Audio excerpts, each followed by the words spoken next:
السلام علیکم عزیزان من، آج کے بلاگ میں خوش آمدید۔ ہمارا آج کا topic the final call, Imran Khan کی فائنل کال یا آخری معرکہ۔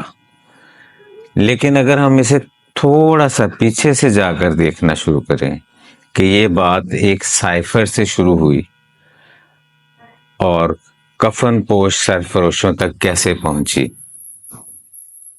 اس کے پیچھے یقیناً ان لوگوں کی نااہلی زیادہ ہے جنہوں نے رجیم چینج کے بعد اقتدار سنبھالا، اور اس میں زیادہ تر ایسے لوگ تھے جو انتہائی نااہل اور نامعقول تھے، جنہوں نے حالات کو سنبھالنے کی بجائے، عوام میں اپنی محبت پیدا کرنے کی بجائے، اپنے چہروں سے عوام کو نفرت دلا دی۔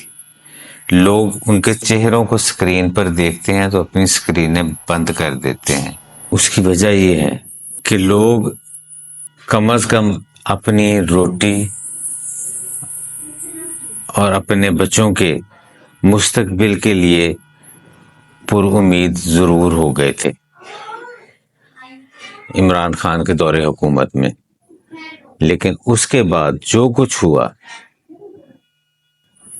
وہ پاکستان کی تاریخ کا ایک سیاہ ترین باب ہے، اتنا خوفناک ہے کہ جس میں اپنے حقوق کے لیے اٹھنے والے ہر شخص پر اتنا زیادہ تشدد کیا گیا کہ شاید تشدد ہی وہ راستہ ہے جس کے ذریعے عوام کو کنٹرول کیا جا سکتا ہے۔ میں صرف سیاسی جلسے جلوسوں کی بات نہیں کر رہا۔ اگر کوئی ٹیچرز اپنے حقوق کے لیے نکلے، کوئی پیرامیڈیکل سٹاف کے لوگ نکلے، ڈاکٹرز نکلے، وکلا نکلے، جو بھی نکلا، ان کے اوپر اتنی زیادہ شیلنگ، اتنا زیادہ تشدد ہوا کہ اس قوم کو ڈرا کر رکھا جائے فسطائیت کے ذریعے، ظلم کے ذریعے، اور آخرکار یہ عوام ظلم سہ کر اتنا تنگ آ گئی کہ آج فائنل کال کے لیے سڑکوں پر ان کا اپنا راج ہے۔ جن سڑکوں کو کنٹینرز لگا کر بند کیا گیا تھا، ان کنٹینرز کو کھلونے سمجھ کر لوگوں نے ادھر ادھر پھینک دیا ہے۔ اور مجھے آج تک یہ سمجھ نہیں آئی کہ کنٹینرز لگانے کا فائدہ کیا ہوتا ہے، سوائے اس کے کہ جو مالکان ہیں ان کا نقصان ہو یا ان کا جن کا سامان ان کے اندر موجود ہے۔ لوگ تو راستے سے کنٹینر ہٹا ہی لیتے ہیں اور ان میں لوٹ مار ہوتی ہے۔ کل پرسوں کی یہ خبر تھی کہ پولیس والوں نے خود ایک مبینہ طور پر کنٹینر کو لوٹا اور پھر اسے آگ لگا دی۔ یہ اس کنٹینر کے مالک کا کہنا تھا۔ اس حکومت میں ضلع شاہ اور عمار عباد جیسے معصوم لوگوں کی شہادت ہوئی، بے شمار اور لوگ اپنی جانوں سے گئے، بے گناہ لوگ قید میں رہے، بے گناہ لوگوں نے قید و بند کی صعوبتیں جھیلیں، عورتوں تک کو معاف نہیں کیا گیا۔ کسی ایک مقدمے میں رہا ہوتی تو دوسرے مقدمے میں پکڑ لیا جاتا۔ شاہ محمود قریشی جیسا شخص جو 9 مئی کو اپنی بیوی کی تیمارداری کے لیے کراچی میں موجود تھا، اس پر پاکستان کے ہر شہر میں مقدمات قائم ہیں۔ کچھ دیر کے لیے اس طرح کا ظلم، اس طرح کی فسطائیت تو ضرور چل سکتی ہے، لیکن آج کے سوشل میڈیا کے دور میں جب ہم پوری دنیا کے ساتھ انٹریکٹ ہیں تو یہ خبریں نہ چھپی رہ سکتی ہیں، اور نہ اب عوام اتنی بے وقوف رہ گئی ہے کہ وہ صرف سرکاری چینلز کو دیکھ کر یا سرکاری اخبارات کو پڑھ کر حکومت پر یقین کرے گی۔ اب بات اس سے کہیں آگے چلی گئی ہے۔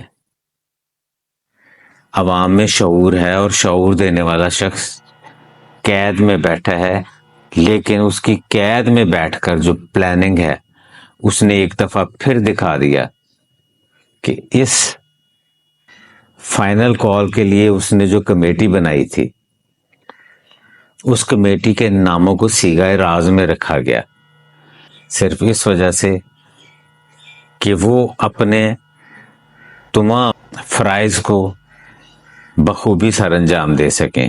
ان کا سربراہ کون ہے کسی کو نہیں معلوم، لیکن آج نظر آ رہا ہے جس تعداد میں لوگ نکلے ہیں اور جس جذبے کے ساتھ نکلے ہیں، میں نے اپنی زندگی میں کبھی نہیں دیکھا۔ اس ملک میں پیسے لے کر تحریکیں چلیں، نظام مصطفیٰ کی تحریک چلی جو ملا حضرات نے چلائی ذوالفقار علی بھٹو شہید کے خلاف۔ آج اس کے ڈاکومنٹس سامنے ہیں کہ اس کو امریکہ سے فنڈنگ کی گئی۔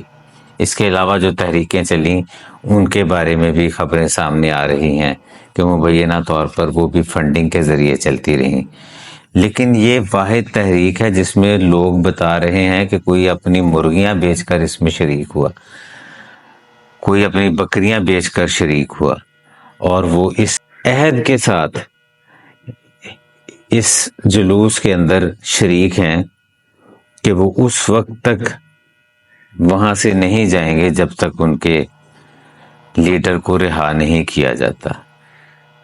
لوگ شہادتیں دینے کے لیے تیار ہیں۔ ایسا کیوں ہے؟ کیا حکومت نے کبھی سوچا؟ اور میں حیران ہوں ان لوگوں پر جنہوں نے ایسے لوگوں کا انتخاب کیا کہ جنہوں نے عوام کے اوپر یا تو تشدد کیا یا عوام کے پرامن احتجاج کی تذلیل کی۔ میری مراد فیصل وارڈا اور محسن نقوی ہیں۔ میری ان سے کوئی ذاتی دشمنی نہیں ہے، لیکن ایک آدمی کا کیلیبر ہوتا ہے۔ وزیر داخلہ ملک کا کوئی سینئر سیاستدان ہوتا تو شاید حالات آج اس نہج پر نہیں ہوتے۔ جب کسی غیر سیاسی شخص کو، جسے کسی اچھے ادارے کو چلانے کا بھی تجربہ نہ ہو، آپ اس کو اتنی بڑی ذمہ داری دے دیں گے تو اس کے پاس تو ایک حل ہوگا، وہ ڈنڈا ہے۔ لیکن عوام کی طاقت کے سامنے وہ ڈنڈا بھی نہیں چل سکتا۔ آپ مناظر دیکھ رہے ہوں گے کہ کس طرح پولیس اپنے شیلز اور اپنا سامان چھوڑ کر لوگوں کے آگے بھاگ رہی ہے۔ اٹک کے ڈی پی او کی بڑکیں تھیں کہ کوئی اٹک میں داخل ہو کر دکھائے۔ اٹک سے قافلہ گزر رہا ہے، لوگ اس ڈی پی او کو ڈھونڈ رہے ہیں، وہ دیکھ رہے ہیں کہ وہ صاحب کہاں ہیں جنہوں نے ہمیں یہاں آنے کا چیلنج کر رکھا تھا۔ وہ کہیں نظر نہیں آیا۔ پی ٹی آئی کے جلوس رکاوٹوں کو ہٹا کر رواں دواں ہیں، لیکن ان کے ساتھ غیروں والا جو سلوک ہو رہا ہے اس کو شاید وہ کبھی نہیں بھول پائیں گے۔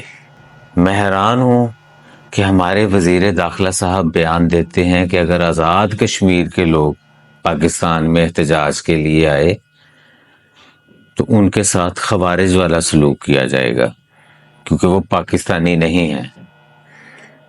خدا کا خوف کریں، کشمیر کے بارے میں اگر ایسی بات کریں گے تو آپ تو پاکستان کا 75 سال کا بیانیہ اڑا کر رکھ دیں گے۔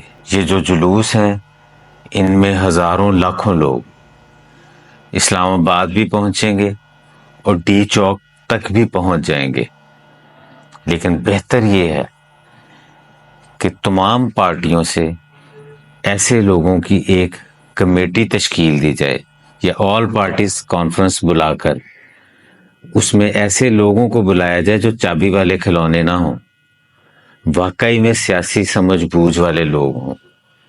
پیپلز پارٹی میں بھی ایسے بے شمار لوگ موجود ہیں، دوسری پارٹیوں میں بھی ایسے لوگ ہیں، ان کو بلا کر اس کا کوئی حل نکالا جائے۔ عمران خان کے مطالبات کوئی غیر آئینی نہیں ہیں یا اس کے مطالبات ناجائز نہیں ہیں۔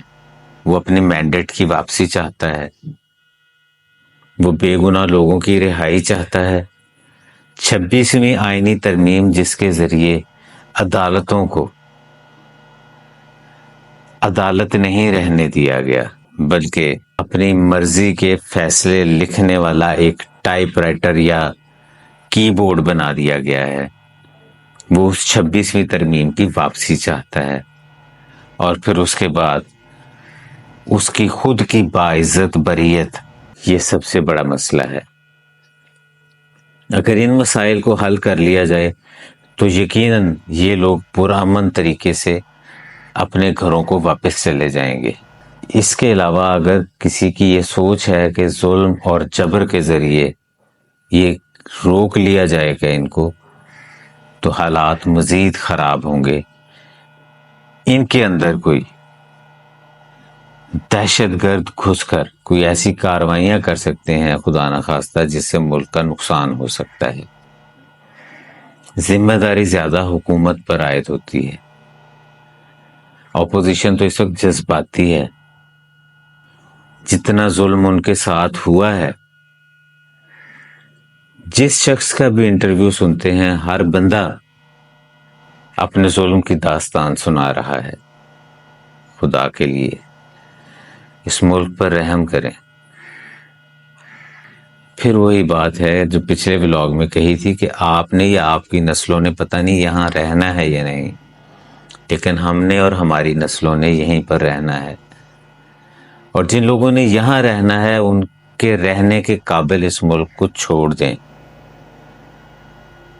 آپ نے تو جانا ہے، چند دن اور حکومت کریں گے پھر چلے جائیں گے، لیکن اگر ابھی سے کوئی ایسا فیصلہ کر لیں تو شاید تاریخ میں آپ کا نام اچھے الفاظ میں لکھا جا سکے، ورنہ تاریخ تو کیا حال میں ہی آپ کا برا حال ہے۔